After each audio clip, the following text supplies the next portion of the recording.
Deixa eu fazer uma pergunta para você. Já votou na enquete? Tá lá no endereço eletrônico vejamsó.com.br. É o endereço da nossa página na internet, né?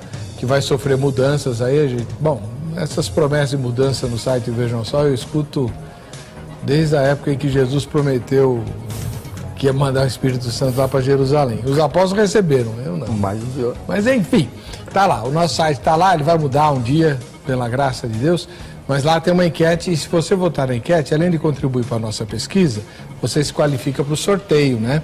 O brinde da grade hoje, olha só, é o livro do pastor Sherlock, né? Tá aqui, ó, Do Altar para a Vida. São mensagens, meditações. Você que dirige estudo bíblico ou mesmo reuniões na igreja, é ótimo esse livro aqui porque tem as mensagens do pastor Sherlock aqui para você, tá bom? Para meditações e tudo, é excelente. Agora, a grade é o caminho ainda mais excelente, parodiando Paulo em 1 Coríntios 13, né? Para quem quer aperfeiçoar a sua obra, né? A maneira como executa a obra para Deus. A grade tem mais de 600 filiais espalhadas no Brasil todo. Então você vai anotar o telefone da grade para ligar amanhã. Agora não tem mais ninguém lá, né? Então vamos pôr o telefone da grade aí e o telespectador vai anotar. 0 operadora 11 3115 0819. É o telefone aqui de São Paulo. Amanhã no horário comercial você liga 0 operadora 11 3115 0819 e se informa sobre as filiais da grade próximas de você e também os cursos que a grade oferece. Tem um monte, tem muitos cursos. Até música com instrumento de orquestra a grade já está ensinando. É uma bênção. Então, dá uma ligadinha amanhã, tá bom? Vamos lá. O tema de hoje é o que significa procurar com zelo os melhores dons. Nós estamos recebendo aqui o reverendo André Silvério, ministro da Igreja Presbiteriana do Brasil. Ele tem explicado e ele está defendendo a ideia de que o melhor dom é o dom do ensino. É isso? Exato. Só esse? Embora, não, esse seja talvez o primordial na igreja. Mas vale dizer alguma coisa importante, que ele não é o único que edifica. Há outros também que edificam a igreja. Paulo aqui nessa lista, na lista que ele coloca em Romanos 12, Efésios 4, 1 Pedro 4, há uma variedade de listas de dons que edificam a igreja também. Como o pastor lá mencionou, nenhum dom é solitário em si mesmo, né? Mas eles se complementam, são mútuos, são recíprocos. E todos eles cooperam para a edificação da igreja. Embora esse seja o maior, o melhor e o mais sublime de todos eles. O dom do ensino. Que Paulo aqui usa dois termos, né? O dom de profeta, ou do profetizar, e o dom de mestre, do ensino, né? Do didaquê. Esses seriam os dons supremos na igreja, no sentido de edificação. Como é que se procura isso? Bom, primeira coisa, como eu já disse, eu acho que é buscar a Deus em oração, clamar a Ele, pedir discernimento, olhar a situação da igreja, as circunstâncias da igreja, onde você congrega, conversar com o seu líder, com o seu pastor. Pastor, qual é a necessidade da igreja hoje? E colocar isso tudo diante de Deus em oração, em humildade, com sabedoria, de maneira zelosa, com discernimento e prudência. Veja, é importante dizer que os coríntios, eles estavam buscando aquele dom que mais aparecia. É por isso que Paulo está dizendo isso aqui. Porque eles queriam buscar o dom de línguas. Porque trazia aplauso, era uma coisa muito visível. As pessoas, nossa, olha como ele é espiritual. E Paulo diz, não, esse é o último dos dons. O primeiro, o principal deles é o dom do ensino, é o dom da edificação. Então é oração, conversa, discernimento. Uma perguntinha para o senhor quer falar? A questão, o pastor está dizendo, de muitas vezes nós, até a orientação do líder na busca, mas nós vemos aí também a soberania do Espírito, que dá a quem quer do jeito que quer. Quando alguém no meio da igreja recebe um dom, muitas vezes nem buscado por ele mesmo, mas Deus vendo a necessidade da igreja, Deus dá, sem que a própria pessoa o tenha buscado com tanto fervor, com tanto querer. É verdade também. Bem, dá. É verdade. Então, nisso também nós vemos a necessidade. O que eu vejo aqui quando Paulo está dizendo aos Coríntios, eu acho que é uma coisa que nós temos que deixar claro aqui. Paulo não está aqui contra os dons. O que ele quer é vetar os abusos. E o que ele quer é controlar os coríntios nos abusos que eles estavam praticando com o dom. E sou obrigado a concordar com o pastor na questão que o abuso está direcionado ao falar em línguas, porque é um dom que exalta a própria pessoa. Agora, o dom da profecia, eu um pouco diverso do pastor na questão que ele não está exclusivamente ligado ao ensino. O que é? Dá um exemplo de profecia, de dom de profecia. Por exemplo, o dom de profecia.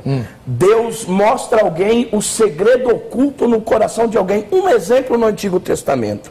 Alguém um dia disse para o rei da Síria procurando, diz, tem algum inimigo no nosso meio, algum traidor, que está passando as informações. Ei, não há nenhum inimigo, é que lá tem um profeta. E o que o Senhor pensa na cama, Deus fala com ele. E ele fala ao rei. Então é muitas vezes isso. O dom da profecia há uma revelação que Deus traz a nós para edificar a pessoa. Pode ser numa forma de livramento para ela, de algo futuro. Então esse é o dom mais útil. Esse, para nós, é o dom mais útil. E também não discordo do pastor da necessidade do ensino. Porque um anda junto com o outro. O que não pode, o que eu não posso é desassociar. Tudo bem. Mas eu acho que profecia para ele é outra coisa, não é não? é bem diferente. Nós temos que entender que nós estamos falando da era apostólica. Nós saímos daquele período da velha aliança, estamos na nova aliança, estamos numa fase de transição. Deus, ele já não se revela mais no Novo Testamento, na era apostólica, da mesma maneira que ele se revelava no Antigo Testamento. Deus revelou diferentes. Por exemplo, de Adão a Moisés, Deus falava a viva voz. De Moisés para frente, Deus passa a falar através dele e através da sua lei. Qual era o papel dos profetas do Antigo Testamento? Não era desvendar coisas ocultas no coração, nada disso. O papel principal dos profetas, Isaías, Jeremias, Ezequiel, era chamar o povo ao arrependimento e dizer, olha, arrependam-se, voltem-se para Deus, porque senão Deus vai castigá-los e vai mandá-los para a Babilônia. Esse era o papel. Vez ou outra, os profetas traziam uma revelação, mas que não tinha exatamente a ver com uma vida pessoal, mas tinha a ver com o reino, com o estabelecimento do reino de Israel, que é totalmente diferente. Quando nós chegamos ao Novo Testamento, já não temos mais isso. Quem são, só um minutinho, quem são os profetas do Novo Testamento? Só um minutinho. Quem são os profetas do Novo Testamento? Quem são? São os apóstolos. E qual é o papel dos apóstolos? O papel dos apóstolos é pregar a palavra de Deus ao povo. Vez ou outra havia revelações? Como? Claro que houve. Por exemplo, o apóstolo João, que traz toda a revelação do fim dos tempos, a volta de Cristo, a ressurreição dos mortos. É natural isso.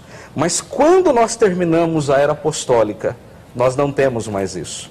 Nós não temos mais profecia revelacional. Dizer, olha, fulano, vai acontecer isso, ciclano... Não, nada disso. O que nós temos agora é o povo de Deus, os profetas, falando por meio das Escrituras. Então, somente, dou-lhes uma prova bíblica. Veja o que é que o apóstolo Pedro, falando da sua lista de dons, diz. 1 Pedro capítulo 4, ele diz assim, olha, se alguém fala, fale de acordo com os oráculos de Deus. O que é o oráculo de Deus aqui? É a palavra revelada de Deus. Paulo diz assim, não vá além dos limites, não passe a palavra escrita. Então, para nós hoje, profetizar significa ler a palavra, instruir a igreja, exortar, edificar, consolar o irmão. Eu não preciso de uma outra fonte, eu tenho a palavra de Deus é completa em si mesmo. Veja bem, eu sou obrigado a discordar, pastor, eu concordo, não há mais o ministério de profeta, o ministério cessou com João, é o último, mas o dom da profecia continua existindo na igreja, porque vejam bem, será que só quem podia profetizar no Novo Testamento eram os apóstolos?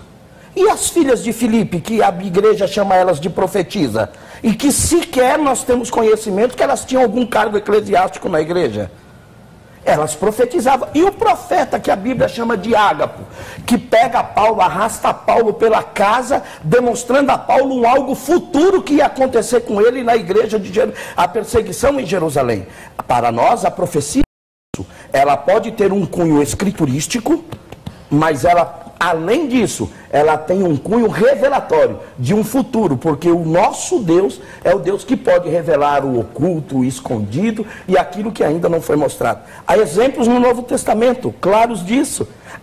Revela a Paulo o que vai acontecer com ele em uma cidade vindoura, tá certo? Então é essa revelação que nós também acreditamos. Vale dizer que nós não profecia. temos exemplos, nós temos um único exemplo. Não. Que é o exemplo de Ágapo dizendo para Paulo o que o esperaria. Ele profetiza duas coisas: que haveria uma grande fome e que Paulo seria preso em Jerusalém tomando o seu cinto, etc.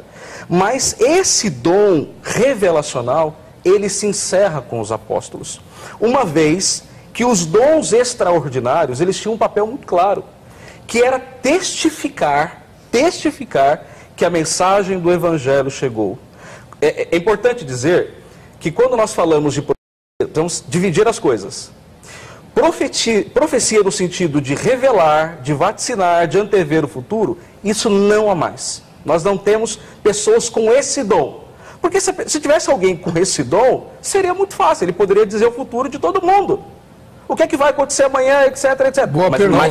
Por que isso não acontece? Por que isso não acontece? Porque aí se tornaria a mesma coisa de um falar em línguas, um exibicionista, e não é para isso. O dom da profecia não é para exibir ou sair revelando A ou B, é para a edificação da igreja. Quando a igreja está sendo edificada com a mensagem, é para a edificação da igreja, não para... Senão caímos no mesmo Mas aí ele ponto. não precisa da revelação, porque ele tem a palavra. Não discordo com o Senhor que a palavra o edifica, mas é uma questão de convívio. Mas espera aí, o senhor quer uma contradição. Acredito que não. O senhor falou há poucos minutos que o dom de profecia é revelar os segredos do coração de alguém. Como é que isso vai edificar a igreja se é só para uma pessoa? E aquela pessoa não é a igreja? A igreja, ninguém edifica a igreja sem edificar a si mesmo. Por isso que Paulo diz, ninguém proíbe o falar em línguas.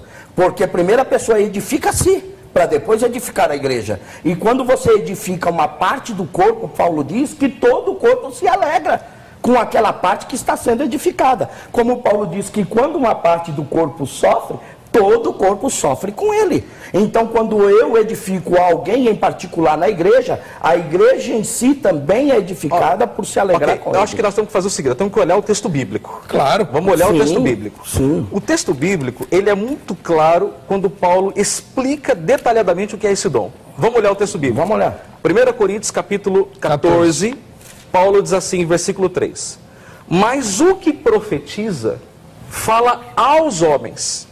Isto é, fala à igreja, à comunidade, edificando, exortando e consolando. Está claro, ele não diz aqui de revelar nada oculto do coração. Onde é que está isso aqui no texto? No fim do capítulo. Versículo número 31 ainda. Porque todos podereis profetizar, um após o outro, para todos aprenderem e serem consolados. Então, o dom de profetizar, ele tem a ver com a edificação da igreja. Não... Reverendo, vamos lá. No capítulo 12... 2 capítulos antes, Sim. ele termina falando: se todo mundo orar em língua e passar um do outro, vai achar que vocês estão tudo doido. Não é assim que ele fala? Final do capítulo 12. Isso, capítulo Mas, 12. se entrar um indouto e alguém profetizar sobre os segredos do coração dele... Não é o 12, pastor, é o 14, né? Bom, então é o pior ainda, é o capítulo que o senhor estava explorando. Veja bem, pior, não os é pior. segredos do coração dele. Veja bem, a profecia nem sempre está ligada só em revelar o segredo do coração da pessoa, ou também a revelar algo futuro relacionado àquela pessoa, ou relacionado à vida da própria igreja, ou à vida da igreja num contexto em geral. Tá certo? A vida da igreja no contexto geral. Seria muito fácil para mim dizer, não é verdade. Nós temos isso no dia a dia. E a maior prova disso no dia a dia... O que vocês têm no dia a dia? Eu não entendi. Nós temos isso vivido no dia a dia.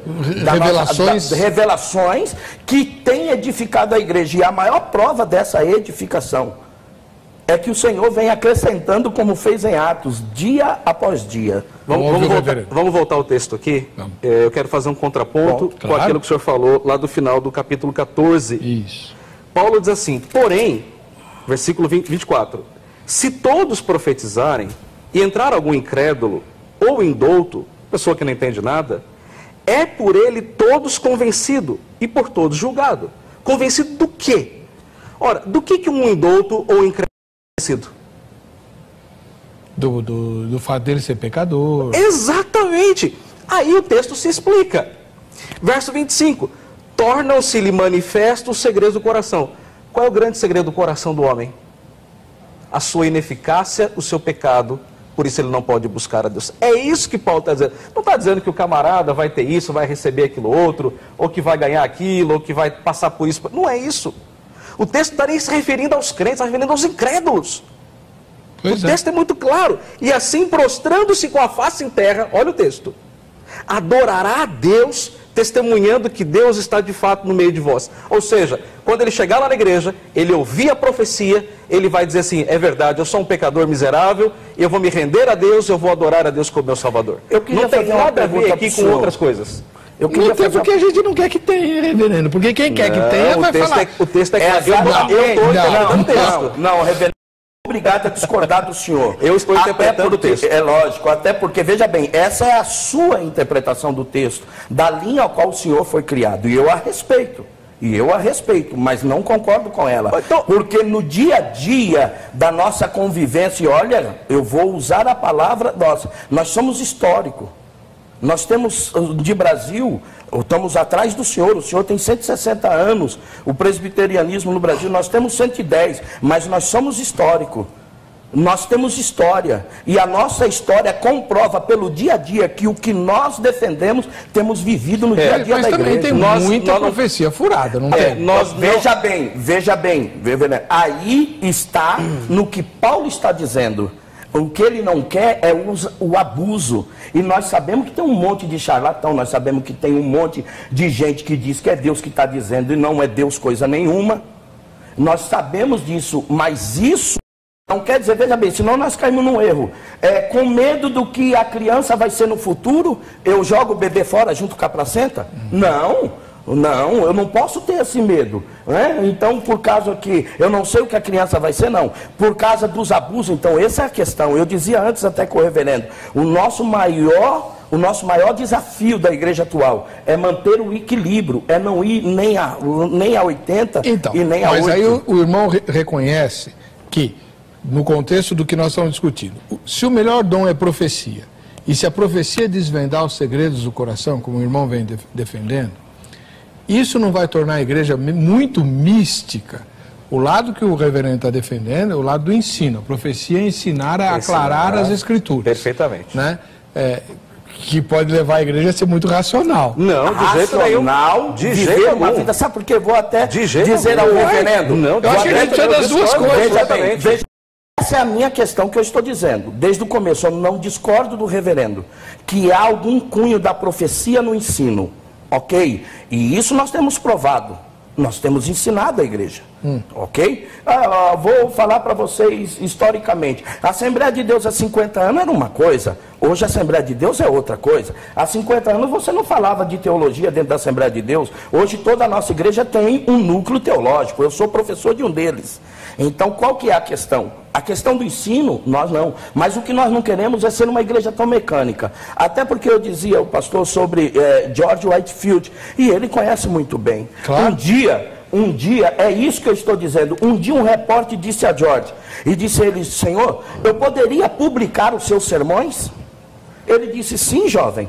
Com medo do quê? Desse engessamento da igreja, ele disse, desde que você também publique os relâmpagos e os raios de quando eu prego. Então é relâmpagos, é esses raios que nós queremos que Deus continue trazendo na igreja. Mas aí, que ela não vai ter uma idolatria por relâmpago e por raio? Não, a questão relâmpago e o raio aqui são os dons espirituais. Eu sei. É esse então, que nós queremos. Reverendo Weber, o que está em voga aqui, que nós temos que entender o seguinte, o que está em discussão não é a história da igreja. Quando eu venho para a Bíblia, eu coloco de lado a minha história, a minha tradição. Reverendo, a história da igreja fala por si. Só um minutinho. Não, pera um pouquinho. Só um minutinho. Quem defende isso são os católicos. Não, mas pera um pouquinho. A história da igreja não fala ela? Não, ou será que o que Paulo escreve aqui em Atos dos Apóstolos não é história? Mas a nossa é inspirada. norma... Essa é a diferença. Sim, essa história é inspirada. Questionando. Depois eu sei, não tem mais nada... O que eu estou querendo dizer é o seguinte, que o senhor está dizendo isso nós não podemos colocar, nós não podemos colocar nenhuma experiência da igreja acima da Bíblia. a minha igreja viveu assim, assim, assado, que bom. Mas se a minha experiência for contra a palavra, eu fico com a palavra. E de maneira nenhuma, o ensino engessa a igreja, torna a igreja mecânica de jeito nenhum. Aquele ensino frio, sim, mas aquele ensino bíblico, fiel, regado com oração, com dependência, como foram os puritanos, esse ensino transforma a igreja. Charles Spurgeon era um puritano e o homem, diziam até que quando Spurgeon pregava, podia se ouvir até as gotas de chuva caindo do céu. De tão forte e impactante que era o homem. Porque ele pregava só a Escritura. Essa foi a grande ênfase da Reforma Protestante do século XVI. Sola Escritura. O ano que vem vamos completar 500 anos de Reforma. Veja bem, reverendo. E o que é que nós vamos comemorar? Sola Escritura. Veja bem, reverendo. Mas eu entendi Eu o que o pastor também falou. concordo com o senhor. Nós também preferimos ficar com a Escritura. Ela está acima de qualquer coisa. Acima, como diz Pedro, quem profetiza, profetize conforme a Escritura. Qualquer profecia que sair fora dela, nós preferimos ficar com ela. Por quê? Porque daríamos naquilo que ele disse. Não há muito charlatanismo hoje, não há alguém que se diz que é profeta e não é, não há alguém que abusa dos dons. Então, mas se qualquer profecia que sair dela é estranha, por que eu vou sair? Não entendi a pergunta do senhor. Se qualquer profecia que sai dela é uma profecia perigosa e estranha, então não precisa sair dela. Não é perigosa e estranha, eu não posso acreditar que aquilo que é dado pelo Espírito, um dom, seja algo perigoso e estranho à igreja. Então, esse dom de profetizar, que Paulo está falando aqui, é o dom da palavra. Agora, aquele dom apostólico, só eles tinham, e morreu com eles. Não, dom apostólico é uma questão. Essa daí, fica lá para depois a gente discutir. Mas a questão aqui são os dons espirituais que era vivido na igreja de Coríntio. E eu nunca vi nenhum texto bíblico dizer para mim que ele ensina os apóstolos. Se o senhor tiver um texto, eu vou começar a crer. Ele vai mostrar no próximo bloco. Okay. Vamos dar uma esfriadinha aqui. Os nossos telespectadores que mandaram as fotografias, com certeza estão acompanhando o debate. Você está ouvindo os dois lados e é isso mesmo que o Vejam Só quer fazer, para que você possa tirar suas próprias conclusões. E tem o Vejam Só quem assiste ao Vejam Só, né? Com presente, inclusive. Só que eu não vou mostrar os presentes hoje, não, porque eu não vou tomar o tempo dos convidados. Vamos mostrar as fotos hoje. Lá de Presidente Tancredo Neves, na Bahia, nós temos o Antônio Costa, que assiste ao programa aí, olha só, né? Maravilha, legal, né? Esse é o Antônio Costa. Depois nós vamos, aqui não está escrito de onde eles são. A próxima fotografia é uma família, a Jéssica Natani, o Richarlison Bruno e a filhota Larissa Beatriz, tá aí, ó. A Jéssica Natani, o Richarlison Bruno e a filha Larissa, né, Larissa Beatriz. Só faltou dizer onde vocês moram, né, irmãozinhos queridos? A terceira fotografia vem lá de Cruz, no Ceará. Será que é Cruz das Almas, lá no Ceará? É o Lenilson Andrade Santos. Valeu, Lenilson. Deus te abençoe. Obrigado pela sua audiência. Um abraço ao povo do Ceará. De Manaus, no Amazonas, a Nathalie, a Núbia e a Lídia. Olha só que trio bonito. A Nathalie, a Núbia e a Lídia. Elas moram lá no Amazonas, em Manaus. Um dia eu vou conhecer o Amazonas. Lá no Paraguai, né, em Cidade del Este, no Paraguai, o Eliseu e a Cláudia. Valeu, Eliseu. Deus abençoe, um ósculo santo para você, Claudinha, e a todo o povo lá de Cidade del Este, no Paraguai. E em Pernambuco, no Belo Jardim, Pernambuco, Silvânio Silva. O Silvânio. Deus te abençoe, Silvânio, um ósculo santo aí pro povo de Recife e de Belo Jardim, tá bom? Muito bem. Você sabe que essa questão dos dons sempre dá polêmica aqui no programa.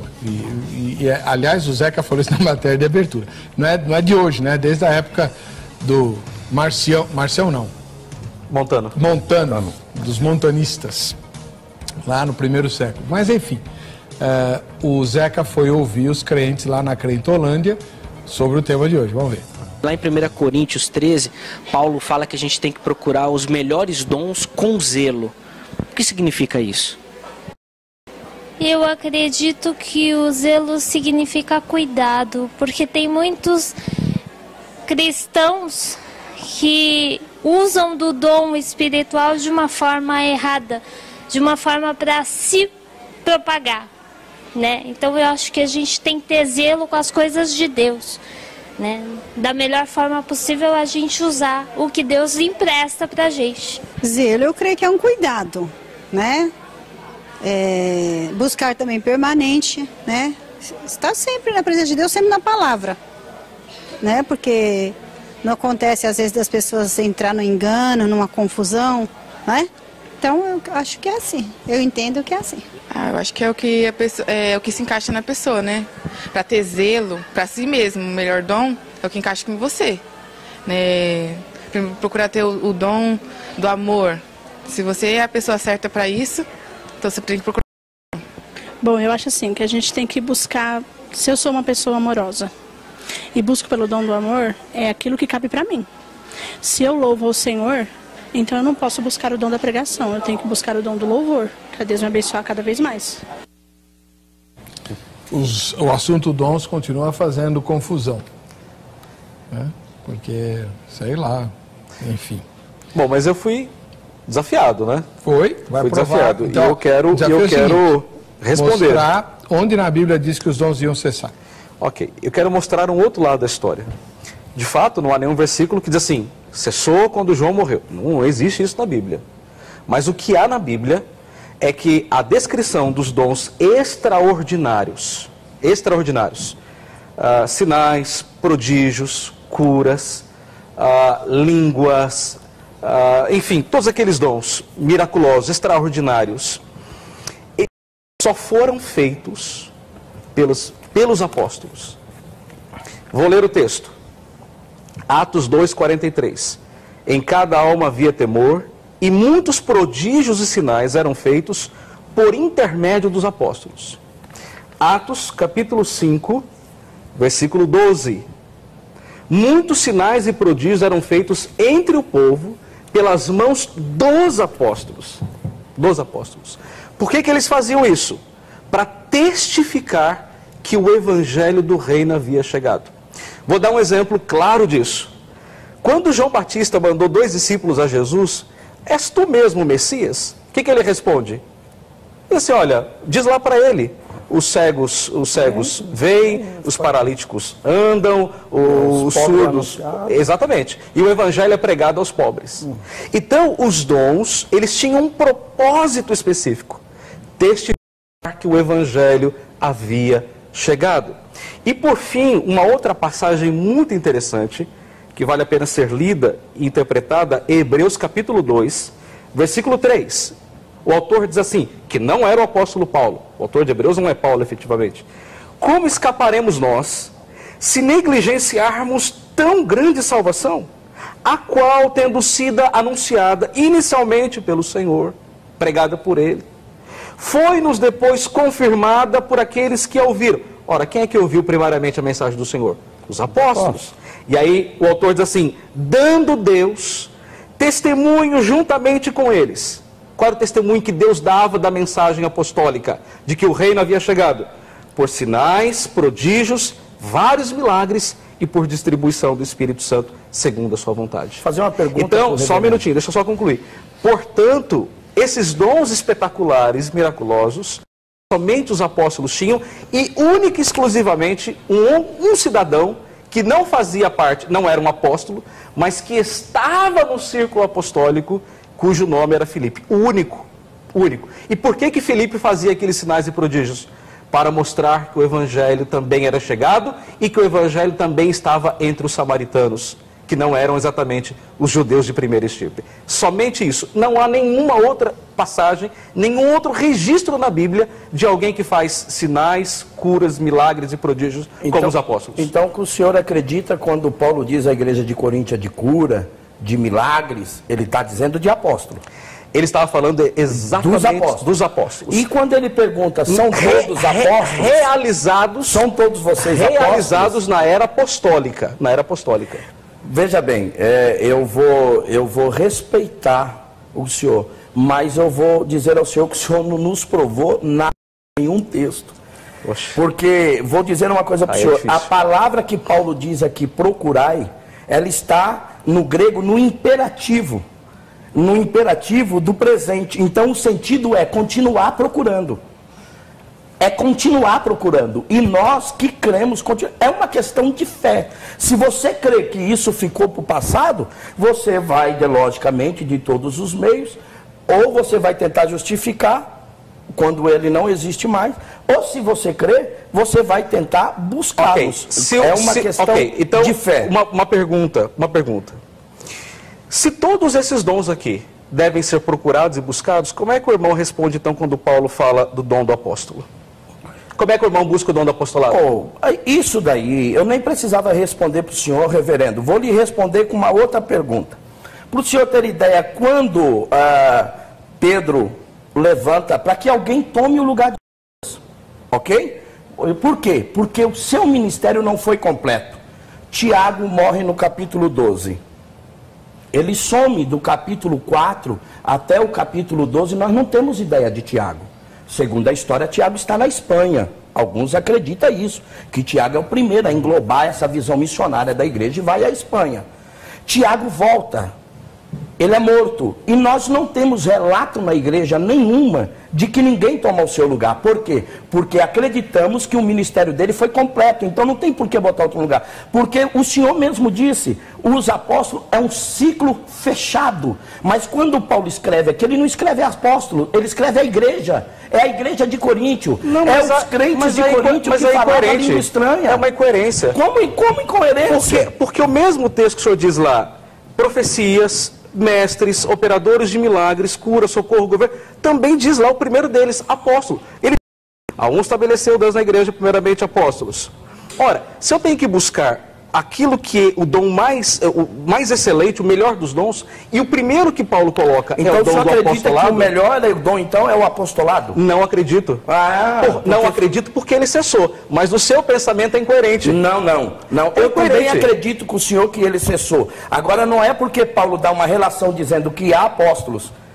Isso não quer dizer que eu tenho que buscar o apostolado. Não há nada no texto que mostre isso. E não há nada no texto que mostre. Então vou lhe fazer uma pergunta. Se cessou, por que Paulo termina dizendo à igreja de Coríntio, dizendo, e não proibais o falar em línguas? Dá uma ideia de que continuem. Ainda que é específico que há um abuso por parte deles neste dom. Mas Paulo diz, não proíbam, continuem falando. Eu lhe faço outra pergunta. Se existe hoje essa contemporaneidade dos dons, todos eles aqui são hoje para a igreja. Ora, me diz alguém que tem o dom de cura. Eu conheço. Que é isso? O senhor quer? O senhor quer que tenha o dom de cura? Quantos o senhor quiser. Vou lhe convidar o senhor ir num culto na nossa igreja e levar um doente lá. Ele cura qualquer um. Veja bem. Ele cura qualquer pessoa. Veja bem, calma só um pouquinho. Todos que foram ter com Jesus foram curados? Não foram. Vou concordar com o senhor. O senhor mesmo me disse. E Jesus era Jesus.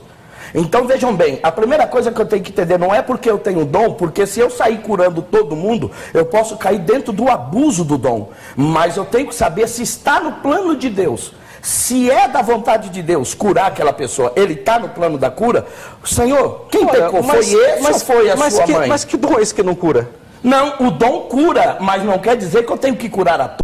Ele cura de acordo com a fé da pessoa, é isso? Não, senhor, ele cura de acordo com a vontade de Deus. Porque quando eu vejo aqui na era apostólica... Veja bem, não é segundo a fé da pessoa. Quando eu olho para a era apostólica, eu vejo, por exemplo, Pedro dizendo lá para a pessoa, levanta e anda.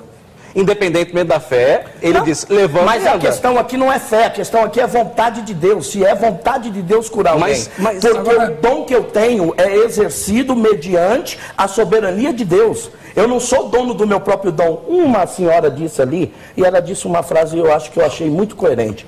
Ela disse, o que nós temos é emprestado. Eu não posso sair usando o que eu tenho emprestado aleatoriamente. Não. Eu tenho que saber se isso está dentro da vontade de Deus. É a oração de Jesus. Faz segundo a sua vontade, assim na terra como no céu. Mas se é um dom, eu tenho que colocá-lo em prática. E quem disse que eu não estou colocando em prática porque uma pessoa não foi curada? Chega um enfermo com câncer na minha igreja. Ele tem o dom de curar. Ao longo da história recente da igreja, inúmeros casos de cura miraculosa. Vou dar um exemplo. Pera um pouquinho. São duas coisas diferentes.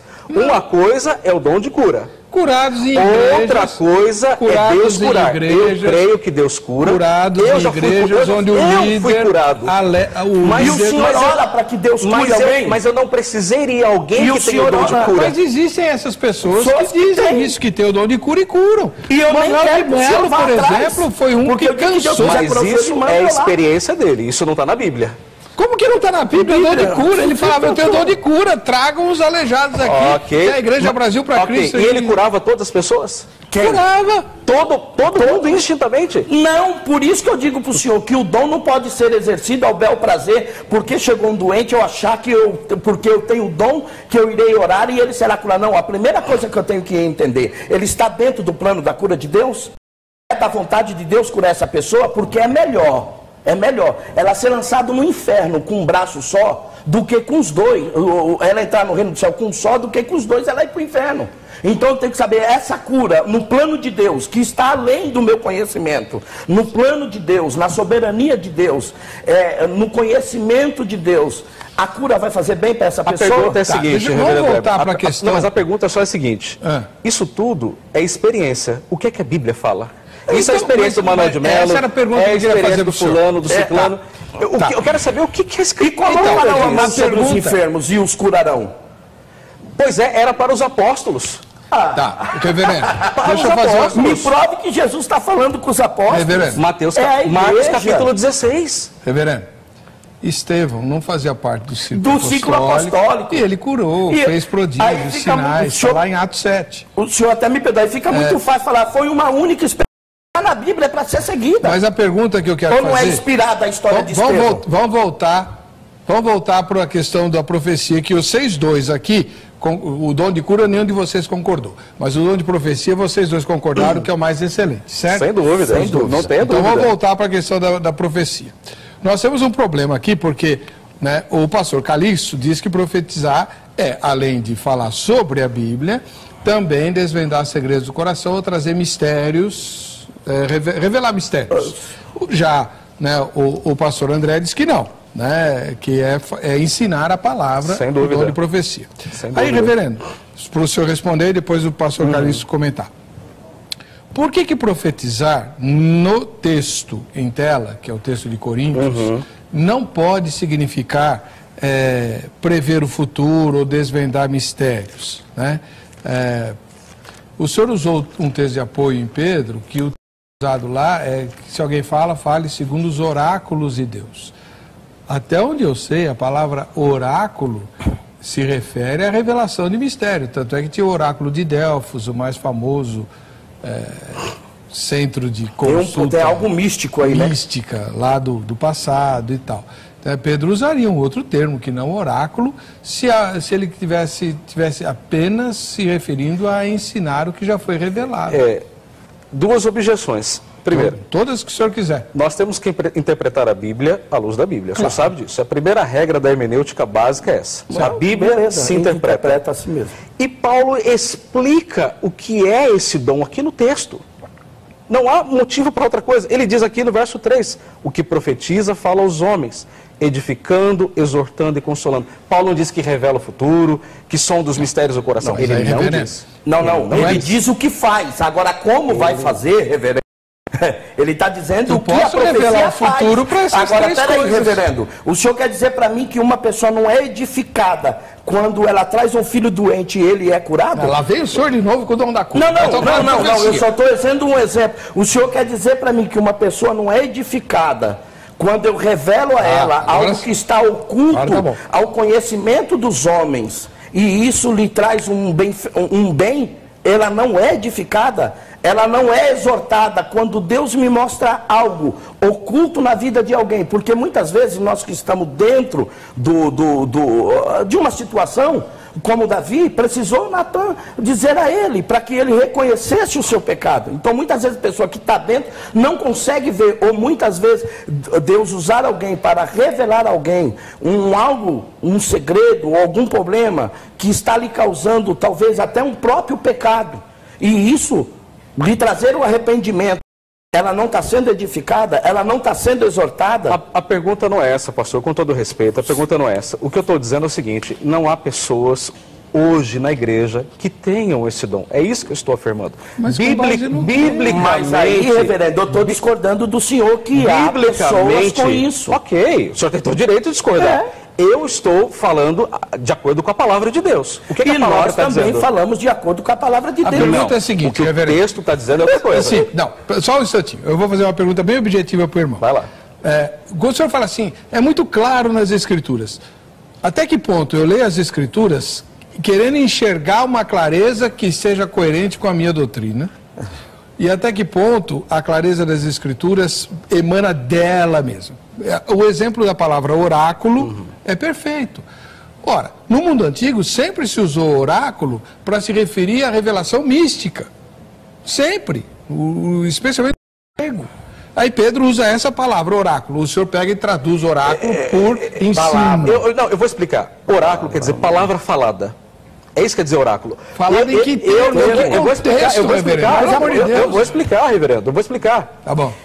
No Novo Testamento, nós não temos ainda a Bíblia escrita. Nós temos o Antigo Testamento, mas não o Novo Testamento. Verdade. Na era apostólica, Pedro escreve a sua carta perto do ano 50, 60, por aí. Nós não tínhamos a Bíblia. Como é que a Bíblia, então, era difundida? De maneira oral. É isso que Pedro está dizendo. Aquele que quer profetizar, não profetize de acordo com o seu coração, com um sonho, com uma visão. Fale de acordo com o oráculo, a palavra de Deus falada. Agora, note o que é que o autor de Hebreus fala no capítulo 1. Olha como a Bíblia se interpreta. Havendo Deus outrora, muitas vezes e de muitas maneiras, falado aos pais pelos profetas. Falava no Antigo, pelos profetas. Nestes últimos dias, quais são os últimos dias? O período que marca a vinda e a volta de Cristo. Esses são os últimos dias. Entre a vinda e a volta. Os últimos tempos. Nesses últimos dias, nos falou pelo Filho. Ora, como é que Deus fala através do Filho a nós? Se não pela palavra encarnada, que diz o apóstolo Paulo. Como é que o senhor responde a isso? Eu vou discordar do senhor. Jesus falou. O Filho falou com Paulo. E não foi através de nenhum outro apóstolo. Não foi uma fala direta de Jesus com ele. Eu não estou dizendo ao Senhor no mesmo grau, mas Deus ainda fala conosco que somos crentes. Fala mesmo, através da palavra. Não discordo do senhor. O problema, reverendo, com todo respeito, é que o senhor se engessou em uma única forma em que Deus fala. E Deus fala de multiforme. O nosso Deus não está engessado a falar em uma única forma. Okay. Eu vou concordar com o senhor que essa é a sua vazia e ninguém discorda disso. Me diga uma coisa que Deus pode falar que não esteja de acordo com a Bíblia. Além da Bíblia. Me diga uma coisa. Me dê um único exemplo. Desacordo com a Bíblia, ele não vai falar nunca. Me diga uma única coisa que Deus fale agora que não esteja de acordo com a palavra dele, que ele já revelou. De acordo com ela, toda a profecia tem que estar. Quem profetiza, profetiza segundo a palavra. Uma profecia não pode contradizer. Se ela contradizer as escrituras, eu fico com as escrituras porque o tal profeta não falou segundo a boca do Senhor. Eu preciso de outra coisa? Deus disse isso lá para Ezequiel. Por que eu preciso de outra coisa? Eu preciso sim, porque ela está aqui. Eu também vou falar para o senhor. Para que eu preciso de líder na igreja? O senhor disse que eu me engessei na minha visão. Para conduzir o povo. Mas esse é o problema.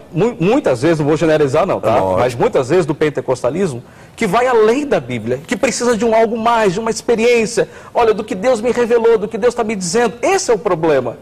Nós, os reformados, históricos, ficamos com a palavra. Eu não preciso de mais nada além dela. Cuidado com Paulo em Coríntios 4, não vai além do que está escrito. A palavra de Deus é suficiente para todas as coisas. Todas as coisas, Breno. Então tá. Então vamos lá. Você tem uma situação extremamente aflitiva, que você precisa de uma orientação direta de Deus. Você pede oração pro pastor. Deus não pode responder de alguma maneira para essa pessoa, para que ela possa ser edificada, consolada. Né? Nessa circunstância? Então, mas se ela for consolada é através da Bíblia. Você quer melhor meio de consolo do que a palavra? Não, reverendo. Devo ou não devo fazer uma viagem? Como é que a Bíblia vai me ajudar? Ora, eu tenho princípios para isso. Quais? Qual é o propósito da minha viagem? Por que eu quero fazer aquilo outro? Eu quero ir para tal lugar pregar o Evangelho.